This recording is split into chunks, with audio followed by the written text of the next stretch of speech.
મણકાના operation બાદ કઈ કસરતો કરવી જોઈએ?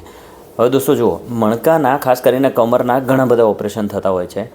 સૌથી પહેલાં તો તમારે ખાલી ગાદી કાઢવાનું ઓપરેશન થયેલું હોય, મતલબ જેને ફક્ત ડિસ્કેક્ટમી કહેવાય છે, ગાદીનો એક ટુકડો જ કાઢેલો હોય, તો આઈડિયલી તમારે 2 થી 3 અઠવાડિયા તમારા પૂરા થાય ત્યારબાદ બેક એક્સટેન્શન એક્સરસાઇઝ તમારે કરવી જોઈએ. આ તમે તમારા ફિઝિયોથેરાપિસ્ટને પૂછી શકો છો કે કઈ રીતે કરી શકાય છે.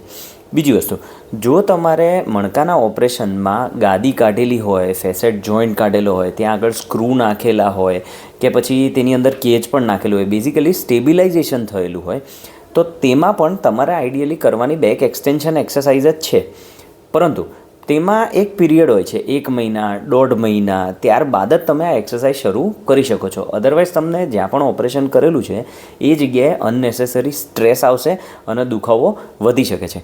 તેથી આ બંને કેસીસ જે છે તેમાં તમારે તમારા સ્પાઇન સર્જનને પૂછીને આ કસરતો શરૂ કરવી જોઈએ, કે જેથી તમને ખ્યાલ આવે કે તમે આ કસરતો શરૂ કરશો તો તમારા સ્નાયુઓની સ્ટ્રેન્થ ક્યારે વધશે અને ત્યારબાદ તમે ઇન ફ્યુચર કોઈ બી સ્લીપ ડિસ્ક, સાયટિકા કે બીજી કોઈ પણ ગાદી ખરાબ થવાના જે પ્રોબ્લેમ હોય છે તેનાથી બચી શકશો.